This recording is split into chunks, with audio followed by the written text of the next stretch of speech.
pembicara pada seminar ini. Sebelum kita memasuki itu, satu pengantar dari saya.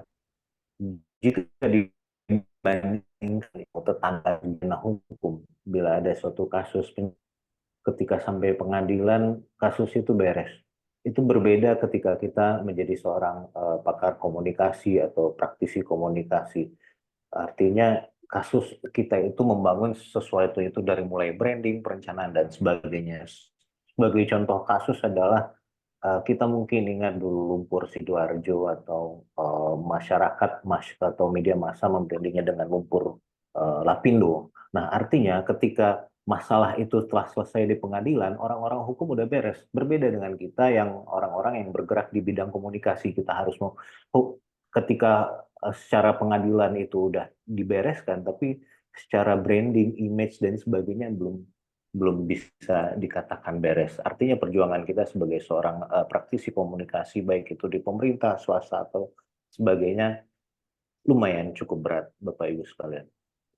Baiklah, saya akan mulai membacakan pembicara kita pada hari ini. Yang pertama adalah Bapak Dr. Sigit Surahman, Sarjana Magister Sains. Beliau pendidikan S1-nya pada Film dan Televisi Institut Seni Indonesia, Yogyakarta, kemudian S2-nya Ilmu Komunikasi Universitas Sahid Jakarta, S3 pada Ilmu Komunikasi Universitas Sahid Jakarta. Saat ini beliau mengajar pada program studi Ilmu Komunikasi FISIP Universitas Serang Raya, kemudian dosen luar biasa pada Sekolah Tinggi Ilmu Komunikasi Banten. Kemudian dosen luar biasa pada Universitas Budi Dharma Tangerang, Banten, dan kemudian sebagai dosen program studi ilmu komunikasi di Vkom Universitas Bayangkara, Jakarta Raya. Beliau telah menerbitkan tiga buah buku, yaitu Ekonomi Politik Media, Dinamika Interaksi Teknologi, Media, dan Kekuasaan Era 5.0, pengantar sains data komunikasi, teori dan praktek, kemudian memahami kajian media dan budaya, pendekatan multidisipliner. Baiklah, kita langsung saja ke Bapak Sigit. Kepada Bapak Sigit, waktu dan tempat kami persilahkan untuk menyampaikan presentasinya. Baik, terima kasih banyak Bapak Asas Putra ya yang telah memberikan waktu dan kesempatannya untuk saya. Sebenarnya selamat siang, Assalamualaikum warahmatullahi wabarakatuh. Selamat datang para peserta webinar dan juga pembicara pada siang hari ini. Mudah-mudahan kita semua diberikan keselamatan dan kesehatan di hari yang penuh berkah ini, hari Jumat, memang hari yang penuh berkah insya Allah. Amin. Amin. Saya di sini tidak akan banyak menyampaikan ya, karena nanti ada pemateri-pemateri inti yang akan menyampaikan terkait komunikasi strategis, konsep dan implementasi pada perangkat kerja pemerintah daerah. Dan mohon izin, di sini saya sebagai Direktur Eksekutif Lokakota, saya izin menyampaikan misi apa sih itu Lokakota dan juga misi-misi serta jasa layanan dari Lokakota sebagai pengantar untuk webinar ini. Sebelum nanti, kenapa komunikasi strategis itu menjadi penting bagi aparatur sipil negara. Kurang lebih Lokakota ini merupakan lembaga konsultan kehumasan yang berbasis pada penelitian dan inovasi, di mana kami berfokus dan memberikan perhatian pada pengelolaan komunikasi strategis di institusi sektor publik untuk peningkatan citra dan juga reputasi tentunya. Kenapa ini menjadi penting reputasi itu bagi lembaga-lembaga pemerintah? Karena tadi juga sudah sempat disampaikan, disinggung oleh moderator bahwa memang sebagai praktisi komunikasi atau akademi komunikasi itu berbeda dengan ilmu sebelah, ilmu hukum. yang dimana selalu selesai dengan pasal-pasal di pengadilan dan sebagainya. Tetapi bagaimana di komunikasi itu bisa terselesaikan dengan negosiasi dan lobby. Melalui apa ya? Melalui komunikasi strategis. Apa saja yang mesti dilakukan oleh pakar atau ahli di bidang komunikasi. Ada beberapa misi ya, nanti ini bisa minta tolong disampaikan kepada para peserta. Saya akan menyampaikan secara singkat saja. Di antaranya misi dari Lokakota ini meningkatkan kinerja unit bidang komunikasi atau kehumasan di institusi pemerintah maupun korporat. Kemudian kami juga ingin meningkatkan kelancaran arus informasi dan aksesibilitas publik terhadap merek atau institusi atau klien melalui komunikasi yang efektif. Kemudian yang ketiga, kami juga ingin berusaha meningkatkan identitas, citra, dan reputasi positif bagi klien kami. Selain itu, kami juga ingin membantu meningkatkan kualitas komunikasi internal dan kerja-kerja kolaboratif antar klien dalam penyebarluasan informasi kepada publik maupun kepada stakeholder. Selain itu juga kami membantu mengembangkan sumber daya manusia di bidang komunikasi atau kehumasan, karena di setiap lembaga pemerintahan ataupun swasta, korporat, selalu ada yang namanya komunikasi atau bidang humas atau corporate communication. Nah, tentunya visi dari Lokakota ini menjadi mitra humas Indonesia. Adapun beberapa layanan dari jasa konsultansi yang kami sediakan ya, terkait dengan manajemen komunikasi strategis pemerintah daerah, kemudian desain program branding daerah atau membuat city branding daerah ini akan dibuat seperti apa, dengan mengelaborasi potensi-potensi di daerah yang ada, baik slogan, simbol, bisa audio maupun visual atau audio visual. Kemudian juga kami juga menyediakan layanan pelatihan dan sertifikasi kehumasan. Selain itu juga kami juga bisa menjadi rekan sebagai lembaga survei ataupun riset dan juga analisis big data. Itu kurang lebih visi misi dan profil Lokakota. Nanti lebih banyak lagi bisa dikunjungi di lokakota.id untuk rekan-rekan untuk hadirin semuanya. Kenapa komunikasi strategis ini menjadi penting? Nah, setidaknya komunikasi strategis di pemerintah daerah ini menjadi sangat penting karena fungsi fungsi utamanya itu untuk menyampaikan informasi baik berupa kebijakan, program-program pemerintah, layanan kepada publik, itu secara efektif pada masyarakat seperti apa kepada publik. Karena di beberapa daerah itu masih ada stigma kalau pemerintah daerah atau fungsi humas di pemerintah daerah itu masih belum optimal.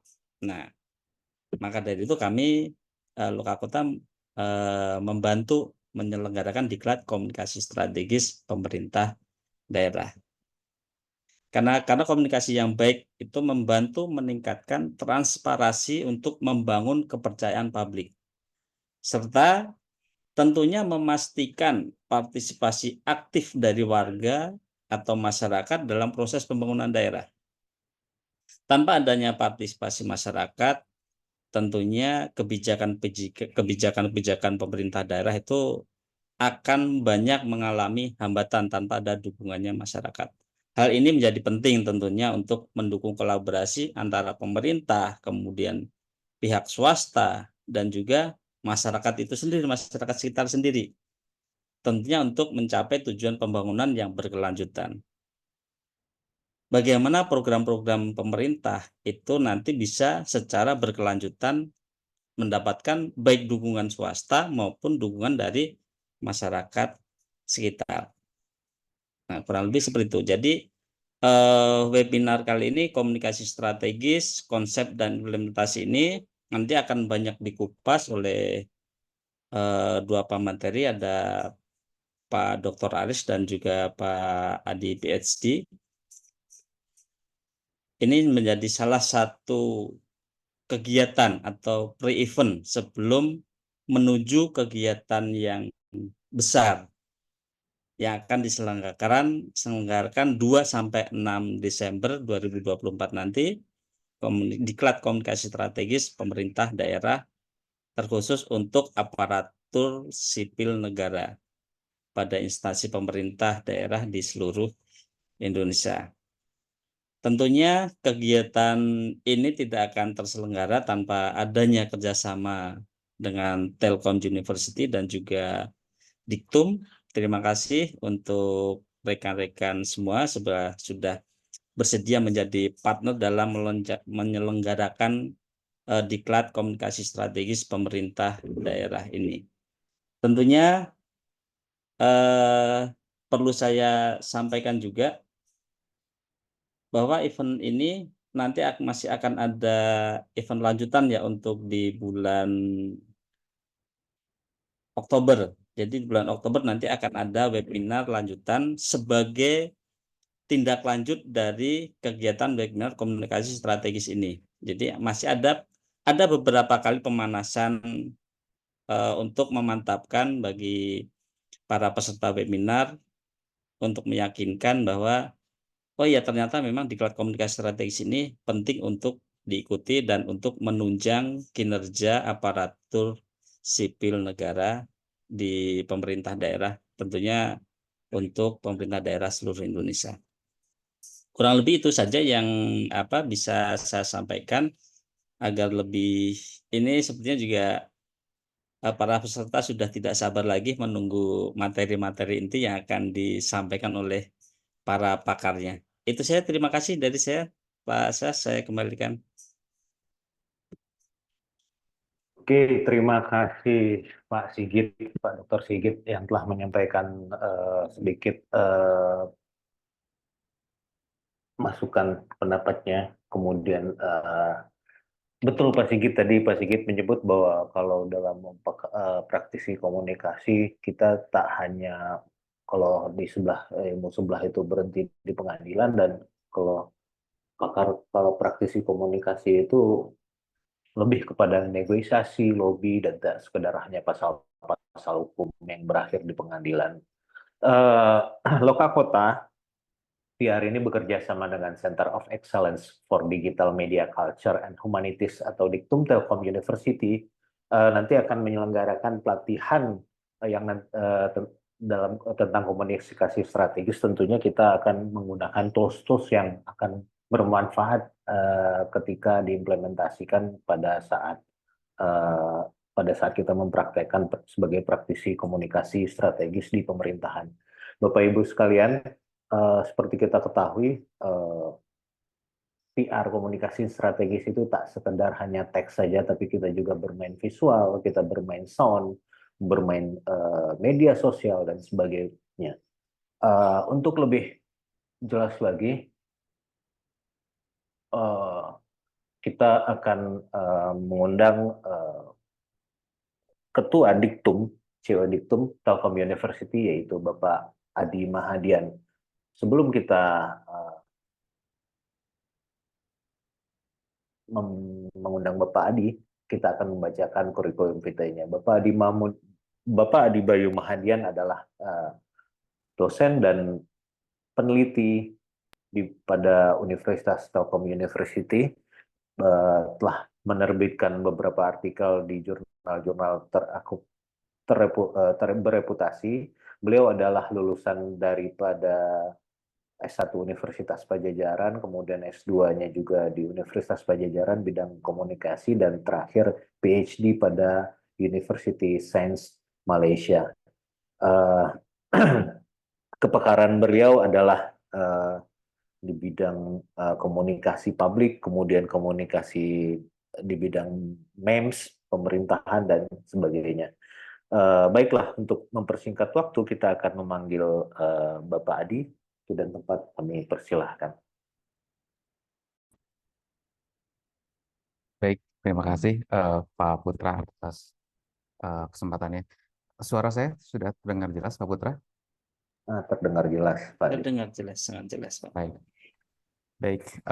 Sesuai dengan arahan dari teman-teman panitia, izin saya untuk menyampaikan apa yang telah ditugaskan. Sebentar, saya coba cari dulu filenya.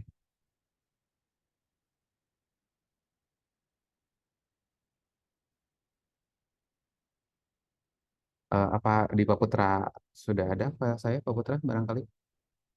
Saya sambil... Mangga, host. Nah, Oh ini ya, deh. baik, baik, baik. Baik, terima kasih Pak Putra untuk kesempatannya. Pertama, saya ucapkan terima kasih untuk para panitia yang telah menyelenggarakan webinar pada siang hari ini. Izinkan saya perkenalkan diri dulu. Saya tadi sudah perkenalkan secara singkat tentang eh, saya bernama saya Adi Bayu Mahadian. Saya saya sebagai dosen di Telkom University di Fakultas Komunikasi dan Ilmu Sosial, dan sekarang saya diberi tugas oleh kampus untuk memimpin sebuah pusat kajian yang disingkat dengan Diktum. Boleh Pak Putra berikutnya? Berikutnya.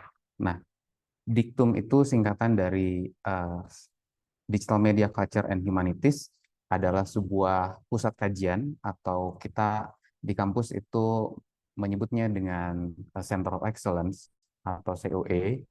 Jadi kami adalah pusat kajian, pusat penelitian yang apa namanya itu tidak hanya melakukan pengambilan data, tapi juga hilirisasi. Hilirisasi yang dimaksud adalah implementasi keilmuan, baik itu di masyarakat, di organisasi, di pemerintahan, atau di bisnis. Nah, karena kita core-nya adalah di bidang komunikasi, sehingga Diktum kita fokus pada studi-studi human communication, kemudian digital habit, kemudian digital branding, digital broadcasting, dan ada beberapa bidang lainnya. Berikutnya, Pak Putra.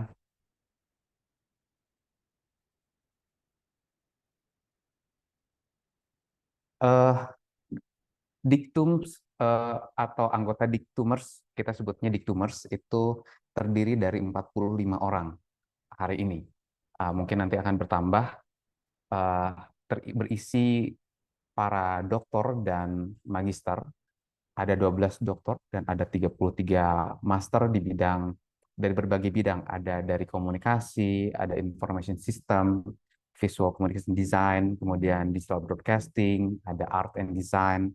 Bahkan kita juga ada beberapa dosen yang berasal dari industrial engineering. Jadi tidak hanya di bidang komunikasi, tetapi juga ada dari dosen-dosen yang memiliki bidang kepakaran informatika, kemudian engineering. Eh, kita dari 45 itu, 2 diantaranya adalah associate profesor, kemudian 23 orangnya adalah asisten profesor, dan 20 orang researcher. Berikutnya, Pak Putra. Kurang lebih ini apa yang kita kerjakan. Jadi di Diktum itu kita mengerjakan riset, kemudian bisnis konsultasi, project, training, sehingga kerjasama dengan lokal kota adalah salah satu dari garapan kita, yang semoga nanti seperti yang disampaikan oleh Pak Sigit tadi, bahwa kita akan melaksanakan training. Itu adalah bagian dari pekerjaan kita. Kita juga memiliki mahasiswa yang terlibat dalam kegiatan-kegiatan kita, baik itu di Merdeka Belajar MBKM untuk mengerjakan proyek-proyek kita, mulai dari event management, kemudian media sosial, development, kemudian ada beberapa pengabdian masyarakat yang sedang dan telah kita lakukan. Berikutnya, Pak Putra. Ya, kurang lebih ini adalah bidang-bidang yang sudah telah dan dilakukan oleh para Diktumers atau member di Diktum, mulai dari research consulting sampai ada teman-teman kita yang dari prodi psikologi, bisa memberikan services seperti lie detector training and services, gitu ya. Kemudian ada teman-teman kita yang memiliki kepakaran di bidang cloud communication, kemudian ada di politik and demokrasi, gender, cyber security awareness, kemudian digital PR, dan ada beberapa teman, misalnya Pak Putra, beliau kepakaran di media habit dan media monitoring, kemudian ada communication audit, public speaking, kemudian ada training for service excellence, gitu ya, barangkali karena saya kira di kantor pemerintahan hari ini dan kedepannya semakin dituntut untuk melakukan pelayanan yang optimal kepada masyarakat, sehingga nanti terjadi trust mutual, kepercayaan antara masyarakat dan pemerintah, sehingga terjadi kolaborasi. Dan di sebelah kiri ada beberapa rekanan kita yang pernah kita kerjasamakan dengan dengan lembaga-lembaga yang di sebelah kiri. Ini mungkin hanya baru sebagian karena saya mencari yang terakhir saja. Misalnya kemarin kita kerjasama dengan S Tungkara baru hari kemarin kita mengerjakan, kemudian kemarin juga kita berkolaborasi dengan Tata Telkom untuk mengerjakan beberapa proyeknya. Berikutnya Pak Putra. Oh ya, satu lagi utamanya Loka Kota ya, menjadi salah satu partner kita untuk melakukan kegiatan-kegiatan terutama training. Berikutnya Pak Putra. Nah, ini kurang lebih beberapa yang sempat tersimpan di laptop saya. Ini ada beberapa kegiatan-kegiatan yang pernah kita lakukan, sudah selesai. Sebagian mungkin masih banyak, tapi tidak masuk ke dalam slide, sehingga nanti ke depannya sangat memungkinkan teman-teman dengan lokal kota bisa eksplorasi kembali untuk melakukan pemberdayaan kepada masyarakat, sehingga kita bisa berkontribusi terhadap pembangunan Indonesia. Berikutnya Bu Putra. Nah, saya diberi tugas oleh panitia untuk sedikit memberikan semacam sedikit materi tentang apa yang mungkin akan dibahas nanti jika kita melakukan training untuk di periode berikutnya. Berikutnya Bu Putra. Nah, ada satu pertanyaan mungkin, kenapa kita perlu pemerintahan daerah atau kenapa kita perlu pemerintahan? Jawabannya adalah berikutnya, Bu Putra. Jadi tujuan pemerintahan mungkin ini bukan mengajari Bapak dan Ibu, tetapi mungkin hanya mengingatkan saja kenapa kita pemerintahan perlu ada, bahwa pemerintahan itu ada, terutama pemerintahan daerah itu diperlukan ada untuk menjaga keteraturan, penegakan hukum, keamanan, hingga kemudian misalnya dalam konteks yang global, internasional, dalam kompetisi global. Nah, dalam konteks inilah terutama ada di bagian penyediaan layanan publik menjadi tugas utama dari sebutannya itu pemerintahan daerah, Bapak dan Ibu ya. Jadi penyediaan pelayanan publik, tapi bukan berarti elemen-elemen yang lain, misalnya keteraturan, keamanan, distribusi sumber daya, menjaga komunitas sosial, itu pemerintah daerah tidak terlibat.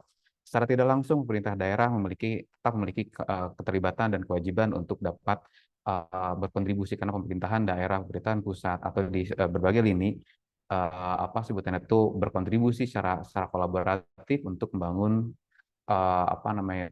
membangun negara kita. Nah, tetapi dalam konteks pelatihan nanti mungkin kita bisa fokus pada hal-hal yang spesifik. Berikutnya Pak Putra.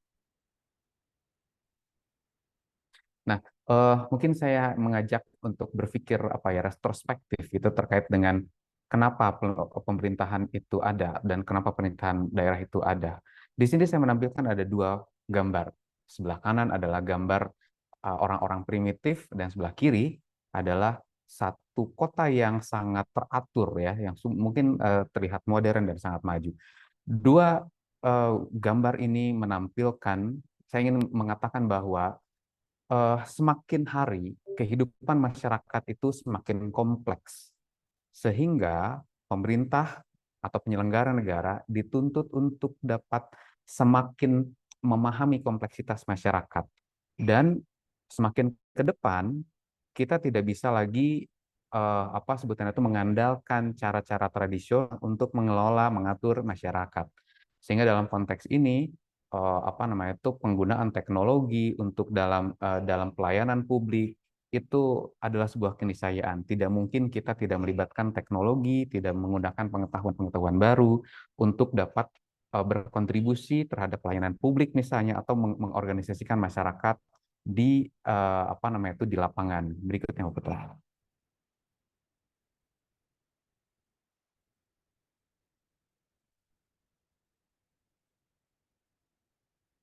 Enggak, next, Pak Putra. Nah, dampak dari eh, lemahnya eh, peran pemerintah, terutama peran pemerintah daerah, adalah seperti dalam gambar teman-teman dan Bapak Ibu semuanya. Jadi dampak dari masalah lemahnya pemerintahan adalah mulai dari ketidakteraturan, ketimpangan, menurunnya kepercayaan rakyat. Nah, poin ketiga ini saya kira adalah poin penting yang perlu kita perhatikan bersama, karena negara itu lahir salah satunya, atau negara itu bisa bertahan salah satunya adalah kepercayaan rakyat. Ketika rakyat kemudian percaya, kemudian rakyat mau terlibat dalam pembangunan, maka pemerintah sesungguhnya sangat dibantu, karena pemerintah sendiri hadir, mereka harus berkolaborasi bersama-sama untuk membangun negara. Dalam konteks ini, misalnya dalam konteks pemerintahan daerah, pelayanan publik adalah hal yang utama. Kemudian dampak-dampak lainnya misalnya krisis lingkungan, pelanggaran HAM, krisis ekonomi, rendahnya keterlibatan masyarakat, itu dapat berkembang dan bisa destruktif terhadap apa namanya itu pemerintahan, dan itu tentu akan menyulitkan pemerintahan dalam menjalankan fungsinya. Sehingga konteks yang mungkin yang poin terakhir, berkembangnya sikap anarkistik yang dimiliki oleh masyarakat menjadi hal yang sangat menakutkan ketika masyarakat kemudian berbalik melawan atau misalnya apa sebutannya, tidak tidak tidak tidak tidak teratur, tidak mengikuti apa yang seharusnya mereka lakukan di tengah masyarakat. Dalam konteks itu yang direpotkan sesungguhnya adalah pemerintahan itu sendiri. Berikutnya, Pak Putra. Nah, dalam konteks ini, berikutnya boleh langsung saja, Pak Putra. Berikutnya lagi.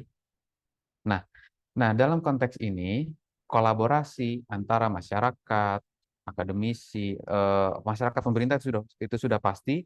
Masyarakat, pemerintah, media, pelaku usaha, akademisi adalah satu apa namanya itu satu lingkaran kolaborasi yang apa namanya diharapkan Iya, wifi habis. dapat optimal, sehingga nanti ketika diimplementasikan terjadi hal-hal yang sangat konstruktif bagi masyarakat kita. Mulai dari bagaimana implementasinya, mulai dari integrasi kebijakan pemerintah, penanganan krisis, penerapan smart city, kolaborasi, atau misalnya penerapan digitalisasi. Berikutnya, Pak Putra. Nah, ini mungkin slide apa namanya itu ya, terakhir yang bisa saya tawarkan hari ini. Jadi Bapak dan Ibu yang saya hormati, bahwa pemerintahan yang seperti yang tadi saya sampaikan di awal, bahwa pemerintahan daerah terutama hari ini tidak bisa bekerja menggunakan cara-cara tradisional lagi. Pemerintahan daerah harus terus-menerus berkembang bersama para akademisi, bersama dengan pelaku usaha untuk berkolaborasi lewat pentahelix tadi, membangun apa namanya itu membangun kolaborasi. Nah, dalam konteks ini kita menawarkan temuan-temuan baru dari aspek teknologi dan iptek untuk menghadapi dua poin yang penting, mungkin increasing public participation atau meningkatkan partisipasi publik untuk mengelola kesan pesan manajemen komunikasi yang apa namanya itu yang dibangun oleh pemerintah daerah, agar nanti pemerintah daerah mendapatkan kepercayaan dari masyarakat. Ketika pemerintah daerah mendapatkan kepercayaan dari masyarakat yang optimal, sehingga nanti kinerja, kemudian implementasi kebijakan pemerintah daerah, saya kira itu akan lebih mudah untuk dapat dicapai. Sehingga capaian-capaian itu tentu akan berkontribusi balik lagi kepada para apa namanya itu pemangku kebijakan di pemerintahan. Dalam konteks ini kita menawarkan ada 3 poin yang bisa kita elaborasi dalam pelatihan nanti.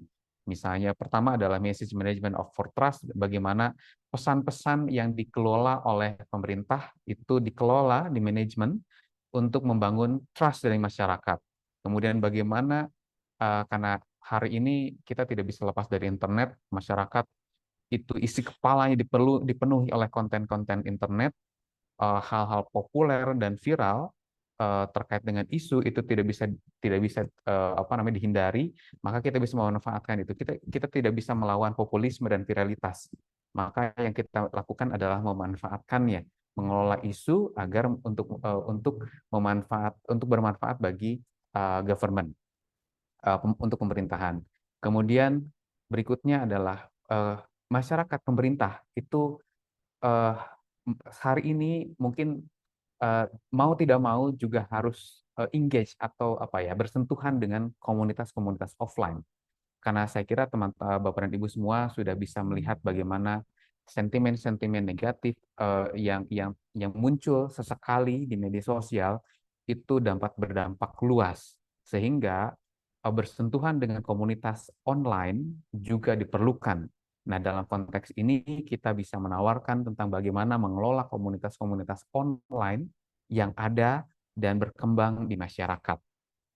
Tujuannya adalah untuk increasing public participation. Ketika partisipasi publik itu sangat tinggi, lagi-lagi seperti yang kita sampaikan bahwa tujuan pemerintahan adalah menjalankan perannya. Dan ketika publik sangat percaya dan mereka berpartisipasi dalam pembangunan, saya kira itu akan memudahkan pekerjaan-pekerjaan para birokrat di pemerintahan.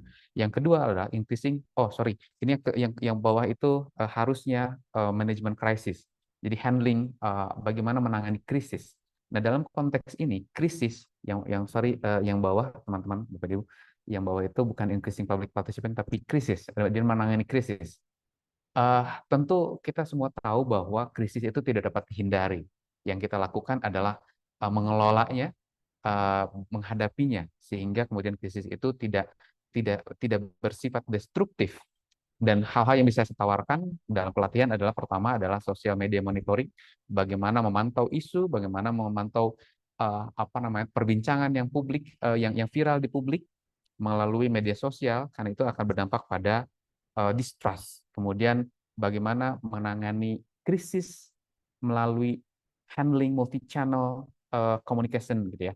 Jadi saluran-saluran komunikasi yang tidak hanya satu channel, tapi kita juga dapat mengelaborasi tentang bagaimana menghandling krisis lewat channel-channel yang sangat beragam. Yang hari ini kita tidak bisa pungkiri dan kita tidak bisa hindari. Kemudian yang berikutnya adalah data-driven decision making. Nah, teman-teman, Bapak dan Ibu semuanya, hari ini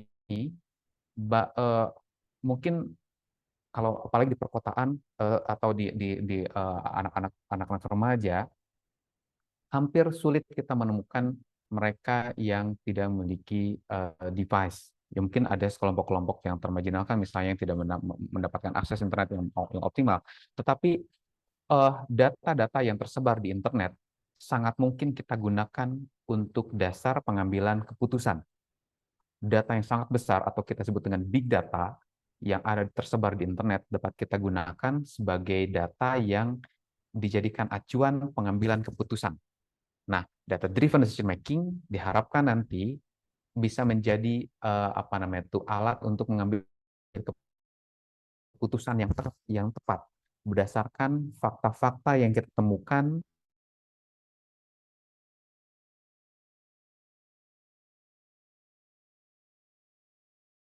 bagaimana realita yang ada di dunia nyata atau di offline, kehidupan offline itu hari ini tidak bisa dipisahkan dengan kehidupan online, sehingga data-driven decision making yang didasari oleh media sosial, data besar di internet itu tidak bisa dihindari dan saya kira kita bisa manfaatkan nih.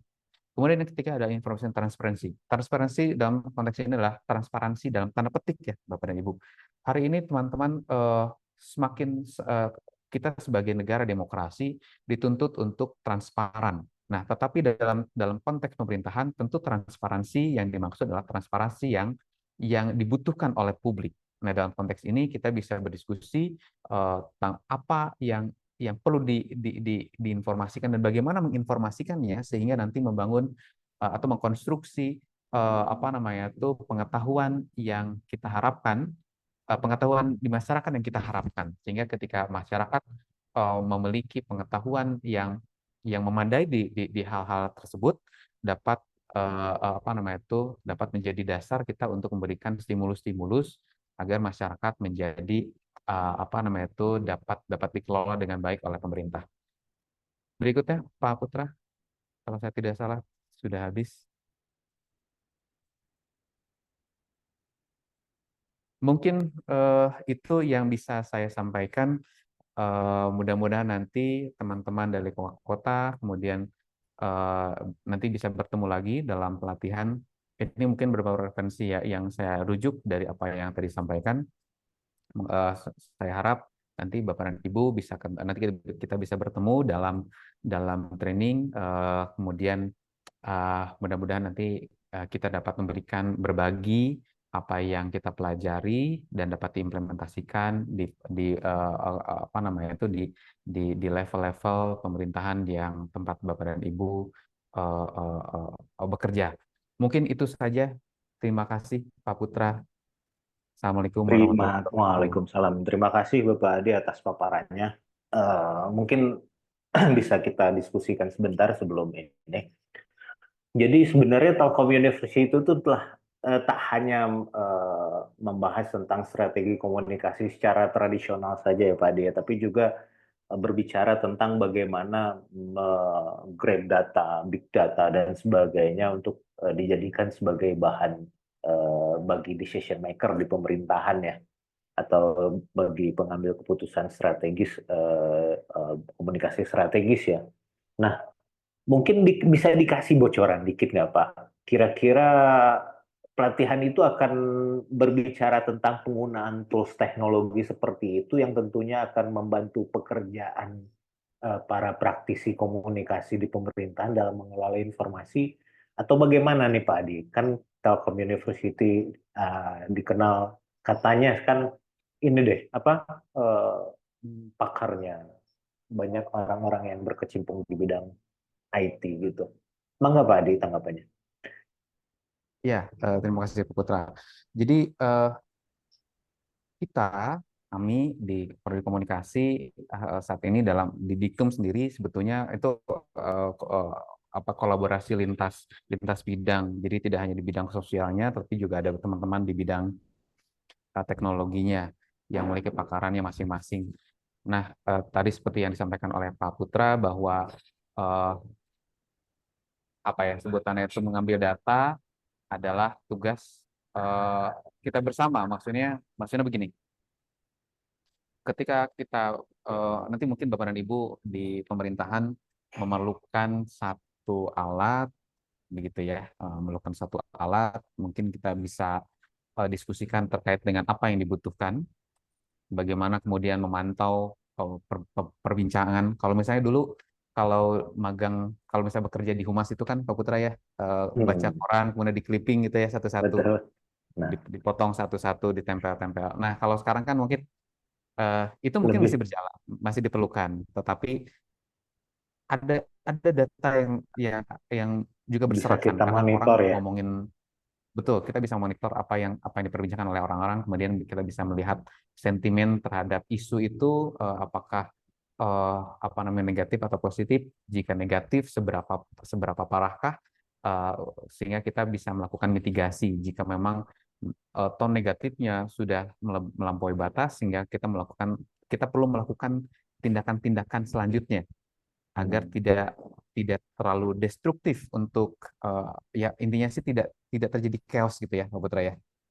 Gitu. Jadi kalau misalnya sudah ada hal-hal yang kira-kira penting nih, sudah ada perbincangan tentang isu ini, mungkin kita bisa melakukan mitigasi sehingga tidak terjadi hal-hal yang tidak diinginkan. Terima kasih Pak Adi. Mungkin dari Pak Sigit nih, yang biasa menangani sebagai konsultan PR yang biasa menangani masalah-masalah di pemerintahan, mungkin bisa berbagi sedikit pengalaman. Mangga Pak Oke. Sigit. Baik, terima kasih Pak Putra. Ya, ada kemarin kita sempat menangani survei untuk kepercayaan publik dari salah satu corporate besar di Banten ya. Itu anak usahanya KS, itu Krakatau Posko, di mana betul tadi yang disampaikan oleh Pak Adi ya, sedikit berita yang muncul, meskipun hanya satu berita, tetapi itu muncul di banyak media, itu bisa menimbulkan krisis.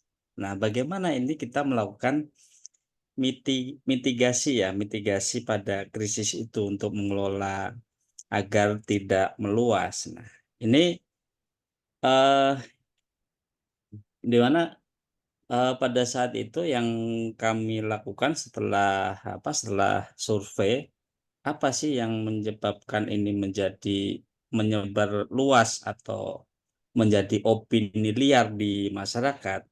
Ternyata karena memang ada misfungsi dari corporate communication-nya, ada misfungsi, ada semacam pengabaian. Udah abaikan saja, itu hanya berita kecil, tetapi berdampaknya cukup besar yang sempat menimbulkan, kalau di industri itu ada namanya ring 1, ring 2, ring 3 dan seterusnya. Nah, ini di wilayah ring 1 ini ada konflik antara warga dengan Krakatau Posko pada saat itu ya, dengan Krakatau Posko. Akhirnya yang bagaimana yang kami sarankan berdasarkan hasil survei yang sudah kami lakukan itu, oh ya, memang perlu adanya hilirisasi. Kenapa sih masyarakat akhirnya menjadi memanas dengan isu-isu itu? Oh, ternyata memang ada beberapa hal yang sebelumnya itu sudah berjalan dengan baik, tetapi ad- ketika muncul berita itu menjadi momentum, menjadi pemantik, akhirnya ini membuat masyarakat di ring 1 itu kegerahan atau kepanasan dengan isu itu, akhirnya menuntut beberapa hal yang sebelumnya tidak pernah muncul. Akhirnya itu lebih baik memang, ayo, di beberapa tokoh masyarakat akhirnya dihadirkan, kemudian diajak diskusi, ketemulah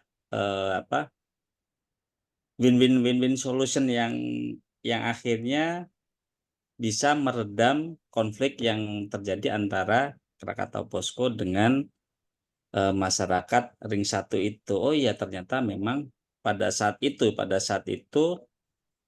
ada salah satu program CSR-nya itu yang tidak dijalankan, yang sebelumnya itu sudah ada kesepakatan dengan masyarakat ring 1. Itu yang akhirnya menjadi pemicunya.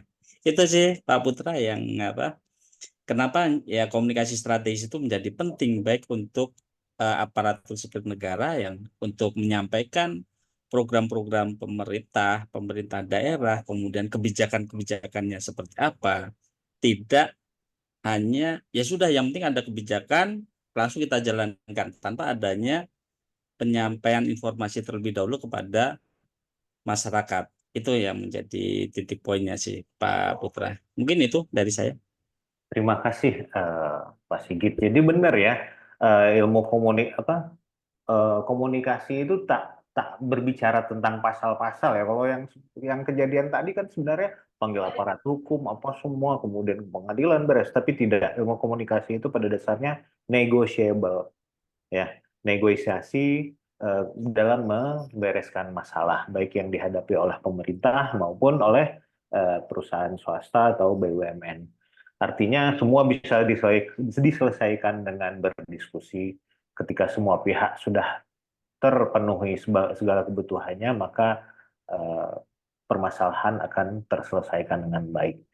Jadi kira-kira begitu Bapak Ibu. Selanjutnya kita akan lanjut kepada pembicara selanjutnya. Beliau ini adalah Dr. Aris Magister Sains. Beliau lahir di Aceh 23 Oktober. Tahunnya nggak usah saya sebutin, Pak Aris ya. Oke. Nah, Ya, Bang Putra. oh, enggak. Oke, beliau adalah analisis kebijakan ahli muda pada pemerintah daerah Provinsi Banten. Artinya ini kita akan mendengar dari sudut, tadi kita mendengar dari sudut konsultan dari Bapak Sigit, kemudian pandangan dari Bapak Adi yang merupakan akademisi dan praktisi pada di bidang komunikasi, teknologi komunikasi. Kemudian terakhir ini adalah Dr. Aris, beliau adalah ahli muda pada pemerintahan, ahli analis kebijakan ahli muda pemerintah daerah Provinsi Banten. Beliau juga dosen program studi ilmu komunikasi, artinya selain akademis, beliau juga adalah praktisi di pemerintahan. Beliau menamatkan S1 hingga S3 di Universitas Pajajaran.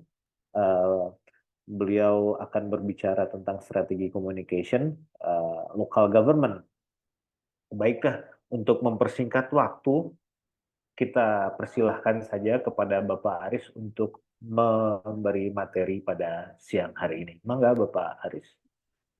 Baik, terima kasih Bang Putra. Bapak Ibu yang saya hormati, terima kasih atas kesempatannya. Sedikit informasi nih, Bang Putra dengan saya dulu sama-sama di Magister Ilmu Komunikasi di Unpad, Wah, angkatan tahun 2007 kita ya. dibocorin. Mangga Pak Aris. Izin karena di kantor ini sedang berkumandang azan asar. Jeda sebentar, boleh ya? Ya, terima kasih.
Baik, Bapak Ibu, terima kasih. Assalamualaikum warahmatullahi wabarakatuh.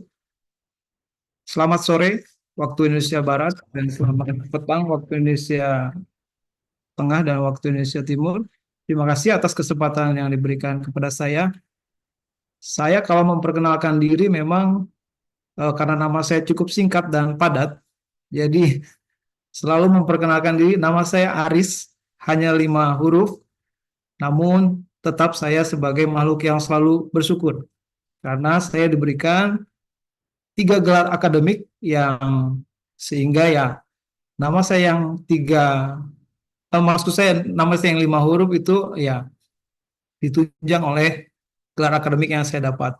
Tapi kisah-kisah ini yang saya sampaikan ya bukan berarti sebagai tentunya sebagai motivasi kepada kita semua, khususnya bagi kita ASN di pemerintah daerah, kita harus terus melakukan apa yang kita maknai sebagai pembelajaran tentunya.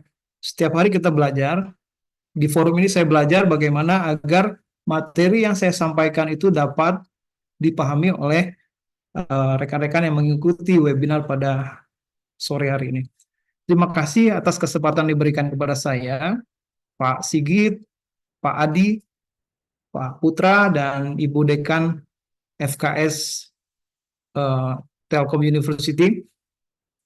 Di sini saya ingin mencoba untuk menyampaikan sebagai pandangan kita bersama untuk mengelaborasi. Mengelaborasi itu berarti mengkaji dengan seksama, menguraikan dengan lebih mendalam lagi, sebenarnya apa esensi dari komunikasi strategis.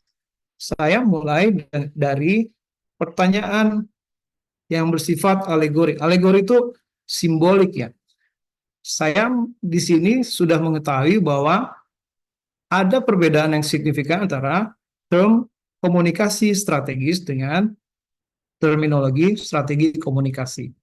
Nah, kita bisa dilihat dari slide berikutnya. Di sini saya mencoba untuk memaparkan komunikasi strategis itu adalah komunikasi yang dilakukan secara sengaja. Kata kuncinya secara sengaja untuk memajukan misi organisasi. Nah, ini adalah yang definisi yang dikemukakan oleh Kik Halehan. Ya, beliau adalah salah satu pencetus dari konsep strategic communication atau kita terjemahkan komunikasi strategis.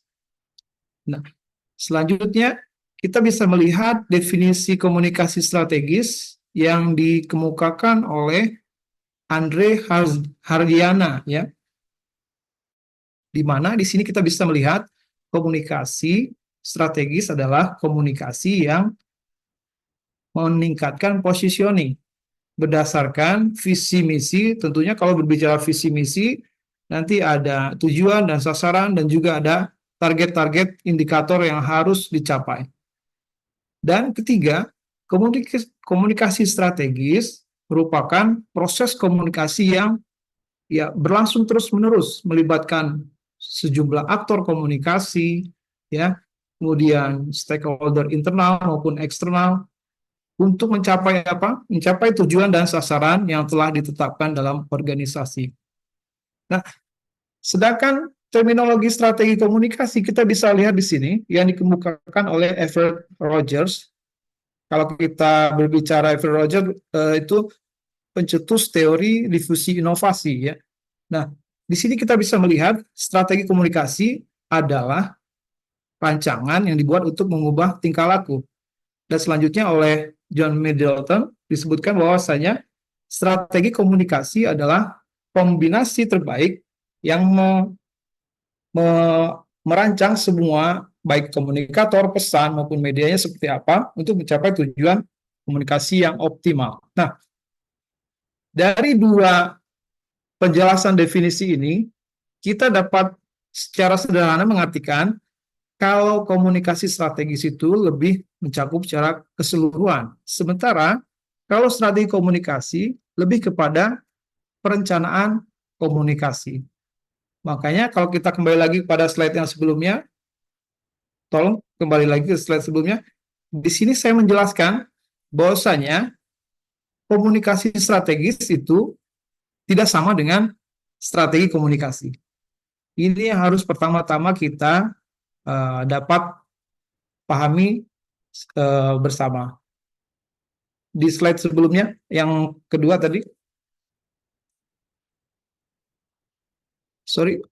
yang kedua, slide kedua. Sebelumnya, ya. Nah, yang tadi sebelumnya, yang tadi. Slide yang kedua, mohon Novel atau ya. Nah, di sini saya menyampaikan komunikasi strategis adalah positioning, pencapaian tujuan dan sasaran institusi. Kemudian dilanjutkan komunikasi strategis itu membutuhkan kolaborasi baik di internal maupun eksternal di sebuah institusi. Kemudian komunikasi strategis itu adalah lintas disiplin ilmu, terutama di ilmu komunikasi itu PR, ada jurnalistiknya, ada perikanannya, kemudian ada pengelolaan konten, termasuk juga penggunaan teknologi informasi dan komunikasi yang masif. Nah, selanjutnya, karena itu penting bagi saya untuk menyampaikan perbedaan terminologi antara komunikasi strategis dengan strategi komunikasi. Karena ini menjadi dasar bagi kita bersama untuk menciptakan semacam kita tadi upaya untuk mengelaborasi seperti apa konsep-konsep komunikasi strategis yang dapat diterapkan di urusan-urusan penyelenggaraan pemerintahan daerah bidang komunikasi atau bidang kehumasan. Bisa dilanjut. Nah, selanjutnya kita bisa lihat di sini. Nah, konsep komunikasi strategis memang relatif baru ya. Tahun 2007 baru diperkenalkan, sebelumnya. Sementara strategi komunikasi itu jauh ketika tahun 1980-an sudah diperkenalkan. Sementara komunikasi strategis itu membahas kebijakannya, perencanaannya, dan termasuk strateginya. Nah, oke, tadi saya sampaikan, komunikasi strategis itu meliputi strategi komunikasi. Tapi kalau strategi komunikasi hanya di dalam aspek perencanaan. Oke, selanjutnya ada pendekatan yang lintas ilmu, lintas disiplin. Sementara kalau strategi komunikasi hanya menggunakan pendekatan manajemen. Dan komunikasi strategis itu fokus kepada interaksi, menciptakan berbagai kesan, identitas, citra, dan reputasi. Sementara kalau strategi komunikasi fokus pada implementasi perencanaan. Dan terakhir, komunikasi strategis itu menyusun kerangka kerja sebagai satu langkah dari setiap aktor-aktor komunikasi yang ada di dalam organisasi. Sementara strategi komunikasi karena dia implementasi dari perencanaan, maka dia menyusun langkah untuk mencapai tujuan dan sasaran. Nah, saya rasa ini penting bagi kita bersama, rekan-rekan, untuk memahami terminologi secara konsep seperti apa perbedaan antara komunikasi strategis dan strategi komunikasi. Oke, bisa dilanjutkan. Nah, di sini slide berikutnya.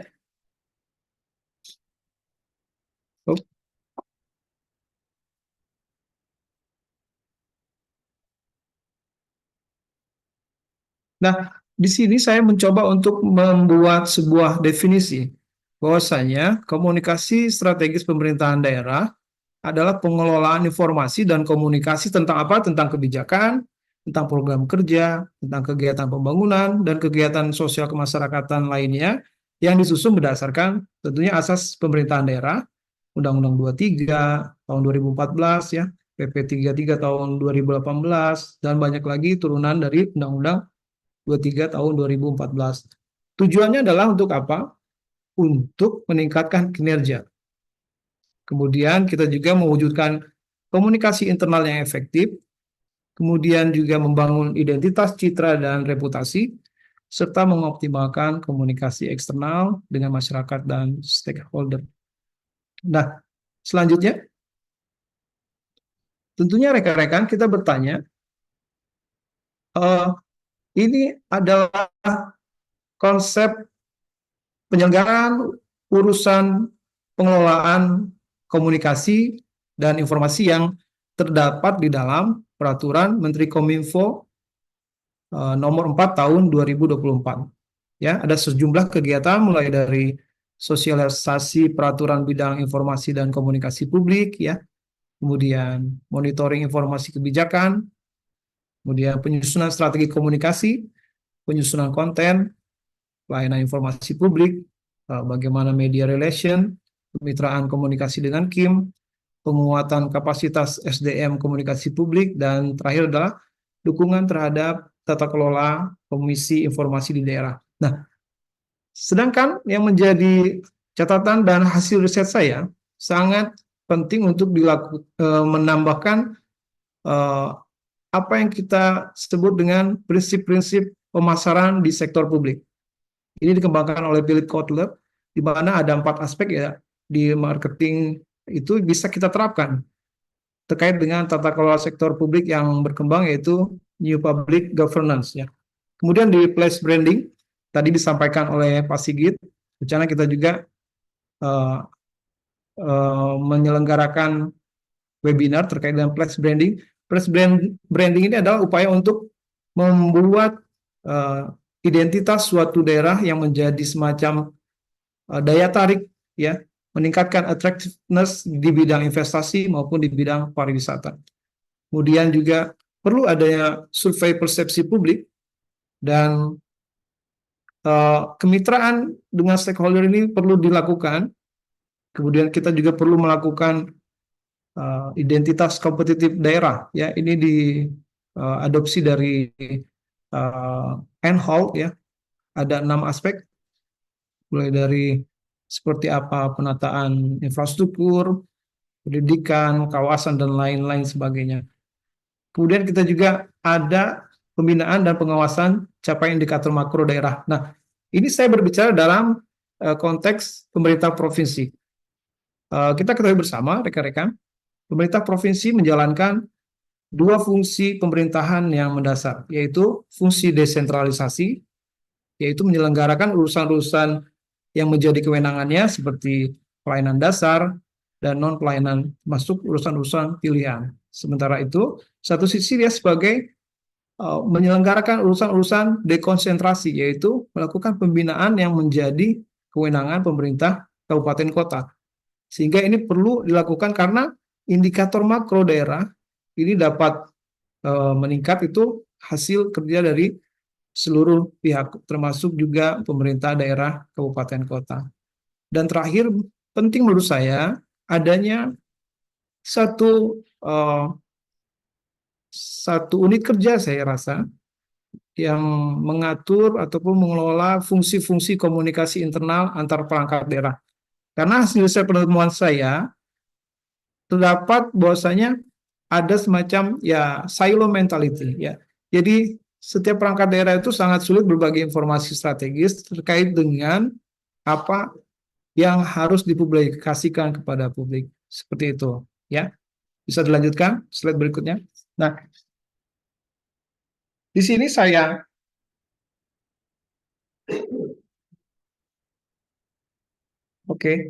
berikutnya. Nah, sekali lagi ini dalam konteks pemerintah daerah provinsi. Di sini saya ingin menjelaskan melaksanakan komunikasi strategis itu membutuhkan perangkat. Kita membutuhkan unit kerja strategis yang memiliki kewenangan untuk melakukan pembinaan dan pengawasan urusan pemerintahan daerah yang menjadi kewenangan pemerintah daerah kabupaten kota. Ini diatur dalam Undang-Undang 23 tahun 2014, turunannya di PP 33 tahun 2018. Jadi, pemerintah provinsi melakukan semacam pembinaan, memfasilitasi, kemudian juga memonitoring capaian indikator makro, sehingga ini capaian-capaian yang akan diproyeksikan dalam RPJMD maupun RPJPD, ini dapat terinvestasikan dengan baik, ya. Nah, selain itu, kita juga membutuhkan unit kerja teknis. Kalau sekarang ini hanya bidang informasi dan komunikasi publik yang ada di Dinas Kominfo. Nah, masukan dari saya melalui riset yang saya tulis, itu sangat dibutuhkan sebuah unit kerja yang mencakup bidang, tingkat bidang di eselon 3, dia bidang komunikasi internal, ya rekan-rekan. Jadi ini yang mengatur seperti apa pola komunikasi internal agar informasi yang disebarkan itu menjadi lebih efektif. Oke. Dan kemudian unit kerja pendukung, ya. Ada unit kerja pendukung di sini bagian materi. Kalau dulu di Biro Administrasi, sekarang ini posisinya di Biro Administrasi Pimpinan. Kalau dulu itu Biro Humas dan Protokol. Nah, ini adalah fungsi yang mendukung dan sudah berjalan sekarang. Ini saja mungkin pengembangannya lebih kepada bagaimana adopsi penggunaan teknologi informasi, ya. Dan tentunya kalau berbicara tim kerja ada banyak sekali. Nanti secara teknisnya mungkin akan kita diskusikan lebih lanjut pada sesi yang berikutnya, mengingat terbatasan waktu juga. Saya rasa ini yang saya dapat sampaikan. Terpenting adalah komunikasi strategis ini berdampak tidak hanya kepada pembentukan identitas maupun citra dan reputasi, tapi juga berdampak terhadap kinerja ya. Jadi kita memiliki semacam unit kerja strategis tadi untuk melakukan pembinaan dan pengawasan urusan pemerintahan daerah yang menjadi kewenangan pemerintah daerah kabupaten kota, sehingga koordinasi dan komunikasi itu dapat berjalan dengan baik, tidak hanya bersifat administratif, tapi juga berkaitan dengan capaian-capaian indikator makro di pemerintahan daerah. Saya rasa demikian yang bisa saya sampaikan. Terima kasih. Saya akhiri. Billahi taufik walhidayah. Wassalamualaikum warahmatullahi wabarakatuh. Waalaikumsalam warahmatullahi Waalaikumsalam wabarakatuh. warahmatullahi wabarakatuh. Bang Aris keren banget paparannya. Terima kasih Bang Putra. Banyak istilah-istilah. Saya sebagai apa ya, dibilang akademikus bukan juga ya. Saya cuma pengajar palingnya. Saya masih mahasiswa Pak. Cuma saya banyak mendengar istilah-istilah government yang baru saya dengar dari Pak Aris tadi. Ya, mulai dari pembinaan dan pengawasan indikator makro pemerintah daerah itu beberapa yang saya catat. Kemudian tadi Pak Aris bilang itu ada silo mentality. Silo mentality apa tadi tuh? Ya, Pak saya, Aris. jadi ada, tapi ini juga ya perlu riset yang mendalam ya tentunya. Kira-kira case study-nya tuh gimana ya? Studi kasusnya mungkin bisa dipaparin. Seru nih kayaknya. Ketika kita membutuhkan data dan informasi di bidang atau di sektor tertentu, kita relatif kesulitan untuk mendapatkan informasi tersebut. Makanya ada forum data. Nah, forum data inilah nanti yang akan memfasilitasi itu. Tapi tetap ya kolaborasi internal ini sangat dibutuhkan. Makanya saya memberikan masukan agar bidang komunikasi internal ini ada di setiap. Jadi gini ya, Hmm. putus atau gimana nih, freeze? Atau saya aja?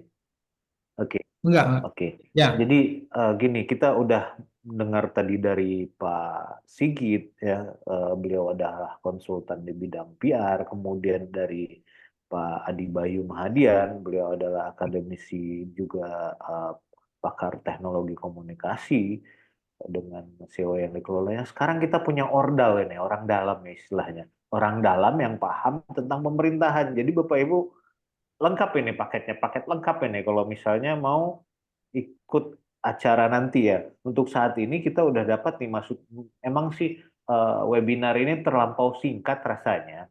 Kalau cuma Pak Aris sih waktunya mepet-mepet banget ya. Nah mungkin ini saya tuh semakin banyak dapat apa ya, masukan tadi silo, kemudian ada lagi bidang komunikasi internal. Ya, artinya di internal pemerintahan pun harus ada manajemen yang bagus dalam memanage komunikasi ini ya. Iya, iya. Makanya tadi saya sampaikan ada unit kerja strategis, ada unit kerja sifatnya pendukung, ada unit kerja yang core, operating core. Kalau di tipologinya perangkat daerah itu kan ada yang melaksanakan sifatnya kebijakan, ada teknostruktur ya, tipologi dari Mintzberg, kemudian ada operating core. Nah, operating core di sini adalah dinas kominfo, sehingga menurut saya harus ada komunikasi internal itu di dinas kominfo. Tapi saat ini memang belum terbentuk dan ini masukan dari saya. Hasil riset Pak Aris yang kemudian diusulkan kepada pemerintah. Mungkin itu bisa jadi PP ya? Peraturan pemerintah atau apa ya istilahnya ya kalau untuk struktur organisasi. Jadi bisa menjadi inisiatif inovasi daerah. Sehingga ini kan sudah diatur ada PP-nya, inisiatif inovasi daerah. Sehingga unit kerja tadi menurut saya ideal dan diperlukan untuk meningkatkan efektivitas komunikasi internal. Saya rasa tidak hanya di organisasi sektor publik ya, saya rasa di organisasi BUMN, swasta atau BUMD juga membutuhkan komunikasi internal. Seperti Jadi nanti pada acara misal pelatihan kita yang bulan Desember itu, Pak Aris, nanti Pak Aris akan bercerita tentang studi kasus juga yang Bapak Aris alami insya selama Allah di pemerintahan. Wah, ya ini tentunya di keren ya. sektor publik ya di pemerintahan daerah. Mm-mm. Konteksnya konteks pemerintahan provinsi. Coba bocorin satu deh buat kita-kita yang ada di sini. Satu studi kasus yang pernah Bapak tanganin di Provinsi Banten. Ya, sebagaimana tadi yang saya jelaskan, kita membutuhkan unit kerja strategis, unit kerja pendukung, ya, unit kerja teknis yang mengatur seperti apa pengelolaan komunikasi internal. Ini berkaitan dengan capaian indikator makro. Indikator makro Capaian. ini eh, semacam acuan seperti apa penyelenggaraan Maaf, sektor daerah berlangsung. maaf Pak Aris.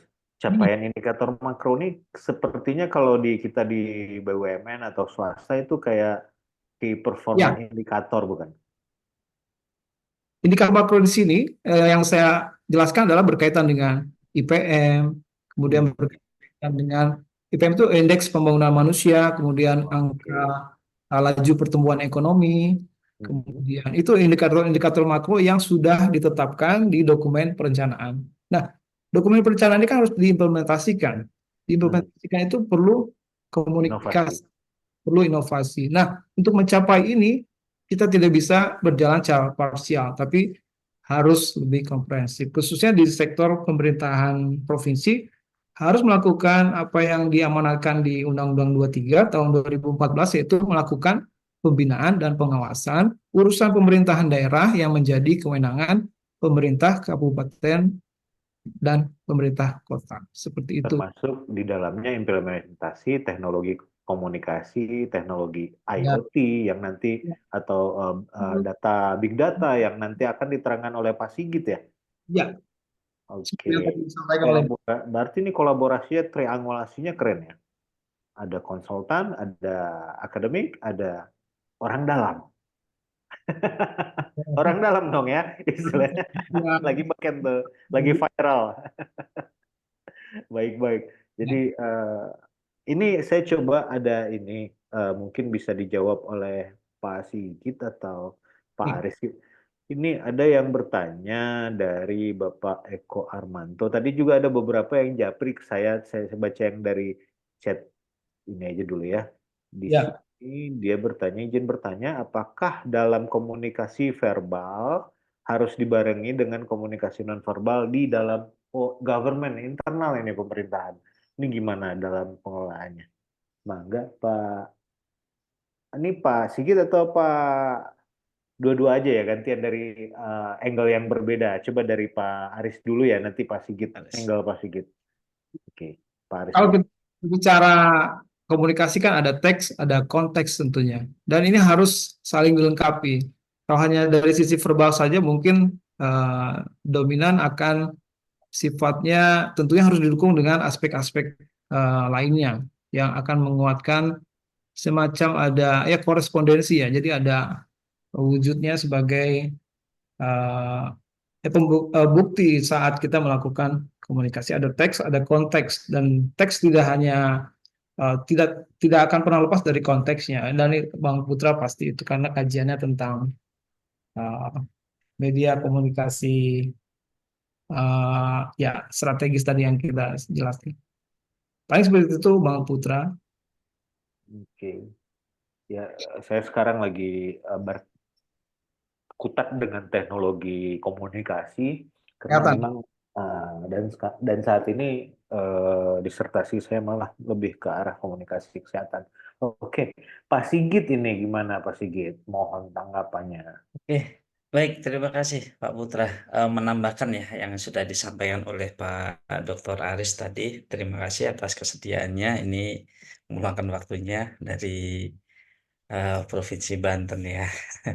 Oke, mengapa jadi penting ya komunikasi verbal dan nonverbal itu dalam menyampaikan komunikasi dalam hal ini komunikasi strategis ya konteksnya. Karena yang pertama itu verbal dan nonverbal itu merupakan keterpaduan pesan, di mana verbal dan nonverbal itu saling menciptakan pesan untuk lebih kuat dan lebih koheren dari apa yang hendak disampaikan. Itu yang pertama. Kemudian eh, yang kedua itu untuk meningkatkan pemahaman dalam berbagai situasi yang misalnya isyarat nonverbal itu dapat membantu memperjelas ya komunikasi dari komunikasi verbal.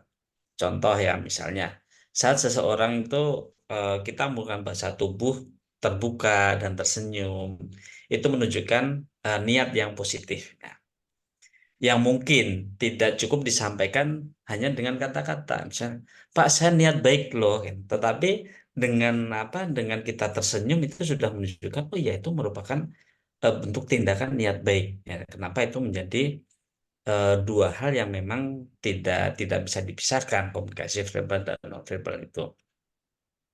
Dan menurut hemat saya ya yang terakhir ya kenapa itu menjadi penting verbal dan non verbal itu. Ini yang menjadi inti yang bisa menghindari kesalahpahaman, ya, menghindarkan kesalahpahaman. Komunikasi verbal dan nonverbal ini bisa menghindarkan kesalahpahaman dengan melibatkan kedua jenis komunikasi baik verbal maupun nonverbal. Ini pengirim pesan itu bisa meminimalkan atau meminimalisir ambiguitas dalam menyampaikan pesan secara tepat. Terlebih jika eh, antara komunikator dan komunikan ini berbeda budaya. Nah, itu menjadi penting komunikasi verbal dan verbal itu. Sama halnya komunikasi strategis di pemerintah daerah itu. Karena konsep yang ada di institusi pemerintah daerah dengan konsep yang ada di pikiran masyarakat itu berbeda. Kenapa ini menjadi oh iya ini dua hal yang tidak bisa dipisahkan. Itu kurang lebih itu sih Pak Putra dari saya menambahkan dari Pak Aris tadi. Oke, ini makasih Pak Sigit. Ini ada lagi nih yang japri ke saya nih Pak. Begitu. Dia japri kayaknya dari grup webinar ya. Dia bertanya, saya nggak usah sebut namanya ya, karena saya belum save nomornya. Seberapa penting keterlibatan masyarakat dalam proses komunikasi strategis pemerintah daerah dan bagaimana cara terbaik untuk mengelolanya? Nah, siapa dulu nih yang mau jawab Pak Sigit aja ya biar nyambung terus. Habis itu Kayaknya baru Pak mungkin Arief. lebih ke Pak Aris Pak dulu Arief deh ya, nih karena oke Pak tadi Arief. pemerintah daerah mungkin lebih Oh, ada lebih pas. pemerintah Jadi nanti daerah. saya Siap, saya menambahkan saja. siap, siap, siap. Gimana nih Pak Arief? Baik, terima kasih Bang Putra. Kita berbicara pengelolaan komunikasi strategis, ada 5 aspek pengelolaan yang harus kita atur. Yang pertama adalah siapa komunikatornya, pesannya apa, menggunakan media apa, untuk siapa, dan apa dampaknya. Nah, untuk siapa ini tentunya tadi saya di slide yang penyelenggaraan urusan pemerintahan daerah bidang komunikasi, saya sudah jelaskan, kita perlu melakukan semacam riset-riset seperti apa penerimaan informasi yang disampaikan oleh instansi yang bergerak di bidang kehumasan di sektor publik atau di pemerintahan daerah, seperti apa yang tersampaikan kepada masyarakat. Nah, kita perlu mengkaji itu untuk terus meningkatkan efektivitas dan efisiensi penyebar luasan pesan yang kita sampaikan kepada masyarakat. Jadi intinya memang sangat penting untuk melakukan riset halayak maupun melakukan riset-riset yang bersifat seperti apa komunikasi yang dilakukan. Mungkin seperti itu Bang Putra. Oke. Terima kasih kepada Pak Aris. Mungkin Pak Sigit ingin menyampaikan tambahan. Oke, baik. Sedikit menambahkan ya. Terima kasih Pak Putra dan hadirin semua ya.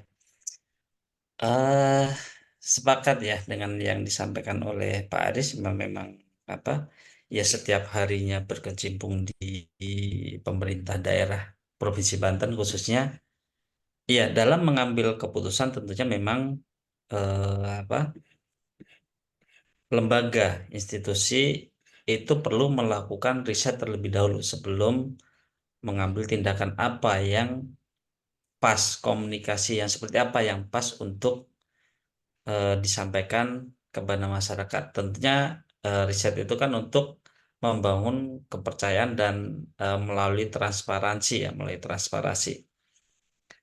Ketika semua program atau kebijakan dari pemerintah itu disampaikan secara jelas informasinya dan melibatkan semua pihak, ini akan meningkatkan kepercayaan masyarakat terhadap institusi pemerintah. Selain itu juga dibutuhkan ya dialog interaktif atau negosiasi secara aktif ya antara semua pemangku kepentingan, baik institusi pemerintah, kalau melibatkan pihak swasta berarti apa, pihak swasta dan juga masyarakat, stakeholder. Stakeholder yang terlibat ini seperti apa? Tidak bisa hanya satu arah dan memang harus dua arah, dua arah. Ada terjadi dialog terbuka dua arah. Nah, satu lagi ya, saya tambahkan satu lagi. Nah, dialog dua arah ini untuk menyelaraskan tujuan bersama. Karena memang goals dari pemerintah daerah ini tentunya program-programnya itu berjalan sesuai dengan visi dan misi kota, kabupaten, ataupun provinsi. Ketika ingin membuat satu branding tertentu, ini seperti apa?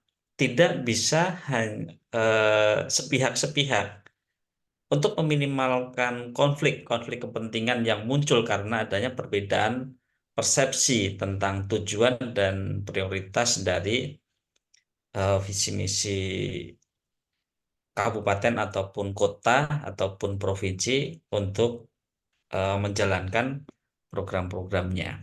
Itu saja mungkin yang sementara yang bisa saya tambahkan, Pak Putra. Terima kasih Pak Sigit. Ini saya lihat di kolom chat ada yang salam dari Pekanbaru hadir. Wah, Pekanbaru itu kampung saya tuh Pak. Seru juga ya. Mungkin tidak, saya coba cek dulu di WA saya apakah ada lagi yang ingin bertanya. Sepertinya tidak ada, Bapak. Mungkin kalau saya yang bertanya boleh nggak sih Pak? Seru nih. Boleh silakan Pak Putra. Kira-kira ini Bapak, kan itu tadi kita bicara tentang big data, terus apa semuanya, mulai penggunaan teknologi dan kemudian ada survei dan sebagainya ya. Kira-kira kalau di pemerintahan daerah, apakah analisis seperti itu memerlukan struktur organisasi baru dalam implementasi teknologi seperti itu atau gimana? Kita perlu SDM baru, hire orang baru kan kalau di pemerintah itu kan semuanya nggak segampang di swasta ya. Apakah memang ASN ini yang harus kita improve, kita tingkatkan lagi kemampuannya? Mangga Pak Aris kira-kira. Ya, kalau berbicara mengenai kebutuhan struktur di dalam Dinas Kominfo itu sudah ada yang membidangi telematika. Sehingga namun akan diarahkan seperti apa telematika yang dikelola itu lebih mengarah kepada kombinasi dengan perspektif perumasannya sehingga harus digabungkan. Jangan kalau kita ketahui kan kalau berbicara telematika sangat linear ya, satu arah. Sehingga ini membutuhkan jadi saya dapat pastikan tidak diperlukan lagi karena sudah ada di Kominfo yang membidangi terkait dengan telematika dan itu bisa terus dikembangkan. Nah, berbicara untuk peningkatan SDM di bidang kehumasan ya tentu perlu ada pelatihan. Ya, saya rasa nanti kan yang diselenggarakan oleh lokal kota dan Telkom University mungkin bisa. Tapi Pak Aris gini, ada suatu apa kebiasaan atau kayaknya suatu budaya lah di sebuah, kalau di swasta itu kan Anda adalah marketing perusahaan Anda. ya kan? Artinya semua orang tuh harus bisa menjual, membranding perusahaan dia. Nah, kemudian atau istilahnya mau Anda itu orang finance mau apa, Anda harus bisa, Anda harus nggak tahu product knowledge, jasa apa yang kita jual. Nah, kira-kira di pemerintahan itu berlaku nggak ya hal-hal seperti itu? Anda itu adalah branding pemerintahan, personal Anda itu ASN, Anda harus ngerti kebijakan-kebijakan. Jadi nggak harus orang humas saja yang ikut pelatihan ini, bahkan ASN biasa pun harusnya ngerti karena dia akan membawa citra pemerintah daerahnya di mana tempat dia mengabdi. Mungkin Ya, seperti itu kali Pak Aris ya.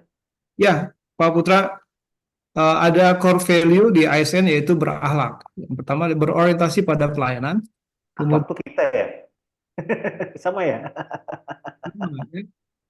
berakhlak, jadi ada adaptif, akuntabel, eh, BUMN.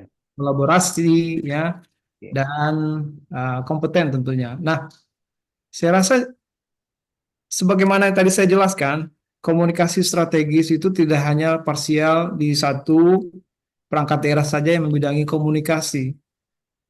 Dan secara otomatis ketika pernyataan tersebut muncul, makanya dibutuhkan kolaborasi seluruh stakeholder internal di pemerintahan daerah. Tidak hanya internal, tapi juga kita membutuhkan tadi yang disampaikan oleh Pak Adi, kolaborasi pentahelix ya, sehingga capai indikator makro itu lebih optimal dapat tercapai. Seperti itu, Bang Putra. Oke. Terkait dengan isu-isu yang berkembang di masyarakat ya, saya coba beralih ke Pak Sigit. Artinya semua kebijakan yang kita rencanakan atau sebuah strategi manajemen PR itu semua berbasiskan data ya Pak Sigit ya. Artinya kita lakukan survei dulu, kemudian tindakan apa yang akan kita lakukan. Nah, kira-kira hal seperti itu prosesnya itu gimana tuh Pak Sigit? Mungkin bisa Oke, diceritakan. ya. Terima kasih Pak Putra. Jadi kenapa ya memang apa semua lebih baik ya, memang lebih baik kalau dari perspektif kami ya di lokal kota segala atau setiap kebijakan pemerintah itu akan jauh lebih baik ketika diawali dengan survei ke masyarakat dulu seperti apa. Apakah memang benar-benar ini yang dibutuhkan masyarakat? Apa yang dibutuhkan oleh masyarakat? Artinya partisipasi masyarakat itu sangat penting.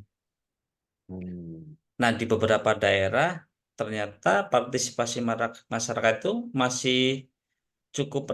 masih cukup rendah Oh, meskipun informasi yang tersedia secara online. Nah, sekarang semua pemerintah daerah ada yang eh, sudah memfasilitasi dengan media sosialnya, sudah memfasilitasi dengan websitenya, tetapi karena kurangnya komunikasi atau kurangnya sosialisasi dari pemerintah terkait ke masyarakat, ini menjadi seolah-olah ya sudah hanya seperti menggugurkan yang penting ada, yang penting sudah oh, terpublish, tetapi belum variabelnya apa tersampaikan. aja, yang penting dia lakukan gitu ya. Iya, betul. Nah, itu yang banyak terjadi ya.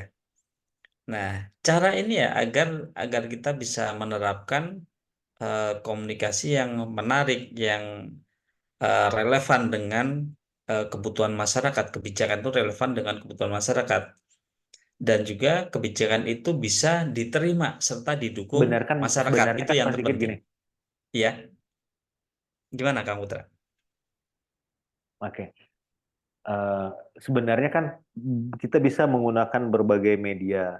Nah, masalahnya multi channel ya tadi Pak Adi dan Pak Sigit bilang multi channel artinya kita bisa menggunakan media sosial, kemudian media bahkan chat warga, Telegram atau apa WhatsApp yang seperti kita gunakan. Nah, masalahnya Betul. lagi, apakah yang kita lakukan saat ini melalui media teknologi itu memberi pengaruh signifikan kepada masyarakat atau tidak? Karena kita tahu tidak semua masyarakat itu terpapar teknologi. Nah, harus Iya, betul. accepted ya. Nah, kira-kira itu gimana ya solusinya atau kira-kira triknya dari lokal kota sebagai konsultan yang biasa menangani masalah seperti ini. Apalagi tadi kan kita lihat pernah ngendel di Krakatau Steel ya, itu pasti isu yang menyebar itu pasti dari WA grup itu, mulai Betul. memprovokasi masyarakat kan dari seperti itu ya. Nah, mungkin Iya, bisa betul, betul. bercerita sedikit Pak Sigit, enggak? Iya. Nah, artinya di situ butuh apa ya? Dibutuhkan soft skill ya, keterampilan soft skill. Bagaimana kita bisa apa memetakan apa fragmentasi platform komunikasi ya ini. Berbicara platform komunikasi digital ini ada media sosial, aplikasi pesan, situs web dan lain-lainnya ya, banyak banyak hal sehingga pemerintah dituntut mampu menyesuaikan konten dan strategi komunikasi untuk tiap-tiap kebijakan yang akan disampaikan. Nah, artinya apa? Artinya kalau tadi Pak Aris menyampaikan ada komunikasi internal, ada SDM di Kominfo ada itu yang bidang itu. Nah, sekarang yang mungkin belum berjalan itu keterampilan digital bagi aparatur pemerintahnya. Nah, butuh konsistensi. Oke. Sudah menjadi rahasia umum ya Artinya ketika harus ada improving. tiba-tiba mutasi ini orangnya sudah expert tetapi tiba-tiba dimutasi dari Kominfo tiba-tiba pindah ke Dinas Lingkungan Hidup dan sebagainya atau dinas yang lain. Nah, ini keterampilan itu tidak hanya ya semestinya tidak hanya diberikan atau dimiliki yang berada di bawah Kominfo. Artinya ada regenerasi atau apa ya? Apa ya? Semua dapat apa sih istilahnya? Eh, Pemerataan mungkin ya ada pemerataan. Ya. diklat atau pelatihan yang memang diikuti Ah, oleh misalnya eselon tertentu atau oke. mungkin pelaksana dari level pelaksana untuk mengikuti keterampilan digital karena Oke. tidak semua aparatur pemerintah memiliki kemampuan dan literasi digital yang memadai Benar, benar, benar, benar. ya mungkin kalau apa TikTok, Instagram, dan sebagainya digunakan sebagai media sehari-hari untuk eksistensi. Nah, itu yang perlu mengelola soft skill-nya untuk bagaimana ini bisa mengalihkan untuk kepentingan komunikasi publik. Nah, agar kesenjangan ini dapat membatasi efektivitas strategi komunikasi yang memang sesuai untuk untuk pemerintah daerah dan masyarakat. Kurang lebih itu, Pak Putra. Oke. Terima kasih Pak Sigit dan Pak Aris atas tanggapannya dan pencerahan yang telah diberikan kepada kita semua. Saya pikir bisa kita simpulkan bahwa ternyata perencanaan komunikasi strategis ini tak hanya bermain di konvensional, tapi juga di era digital ini kita menggunakan tools-tools yang banyak. Kemudian nanti juga Pak Aris tadi cerita berbagai pengalaman riset dia tentang pemerintah daerah. Nah, Bapak Ibu sekalian, mungkin akan lebih dalam lagi bila Bapak Ibu sekalian ingin memperdalam pengetahuan tentang strategi komunikasi di pemerintahan daerah dan implementasinya dapat mengikuti pelatihan yang akan dilaksanakan oleh Lokakota PR bekerja sama dengan Telkom University. Lokakota PR akan bercerita tentang bagaimana mengatasi permasalahan-permasalahan yang terjadi di komunikasi strategis di pemerintahan. Nanti Telkom University akan membantu Anda bagaimana menggunakan tools-tools yang bermanfaat dalam mengatasi masalah-masalah yang ditimbulkan akibat isu-isu atau bahkan akibat isu-isu yang berdampak negatif dan kemudian bagaimana membalikannya menjadi isu yang positif dengan menggunakan tools, dengan menggunakan basis data, dengan menggunakan survei seperti yang dikatakan Pak Sigit tadi. Artinya semua tindakan kita berdasarkan data, berdasarkan fakta yang ada di lapangan. Artinya kita tidak hanya melaksanakan kewajiban saja, tapi juga membangun lagi branding pemerintah daerah di mana tempat kita mendedikasikan dan mengabdikan diri kita. Bapak Ibu sekalian, saya pikir itu saja yang bisa saya sampaikan pada webinar hari ini. Sepertinya pertanyaan sudah tidak ada lagi. Presensi jangan lupa dilakukan, itu udah dibagikan di WA Group atau di link sini juga udah ada. Mangga, alhamdulillah, saya kembalikan lagi kepada MC. Mangga kepada Ananda Naufal Amar, dipersilahkan waktu dan tempatnya. Terima kasih. Baik, terima kasih Pak Putra. Mungkin bisa untuk Bapak Ibu kasih plus atau kasih reaction untuk moderator kita dan seluruh narasumber kita pada hari ini. Terima kasih sekali lagi untuk Pak Putra yang sudah memandu acara talk show pada hari ini, dan juga terima kasih kepada seluruh narasumber yang sudah berbagi ilmu dan juga pengalaman kepada kita pada hari ini. Ini sekali lagi saya mau mengingatkan untuk Bapak Ibu yang masih penasaran atau merasa masih kurang gitu ilmunya untuk webinar pada hari ini, mungkin Bapak Ibu bisa mengikuti kegiatan Diklat Komunikasi Strategis Pemerintah Daerah untuk aparatur sipil negara. Silakan saja didaftar untuk bisa lebih memperdalam lagi terkait dengan ilmu komunikasi strategis. Gitu. Tidak terasa Bapak Ibu, kita sudah sampai di penghujung acara. Sekali lagi saya mengucapkan terima kasih kepada seluruh narasumber dan juga peserta yang sudah hadir pada webinar pada hari ini. Mungkin sebelum saya tutup, saya ada sedikit pantun, mungkin boleh Bapak Ibu bantu untuk bilang cakep, boleh langsung atau tulis di kolom chat. Jalan-jalan ke Surakarta, Cakep. jangan lupa membeli makan. Cakep. Cakep. Semoga ilmu yang disampaikan dapat berguna, jangan lupa untuk diamalkan. Cakep. Saya Noval Amar selaku MC pamit undur diri. Wassalamualaikum warahmatullahi wabarakatuh. Shalom. Waalaikumsalam warahmatullahi Waalaikumsalam. wabarakatuh. Bapak Ibu kita izin. Assalamualaikum. Terima kasih semua. Terima kasih Bapak Ibu semuanya.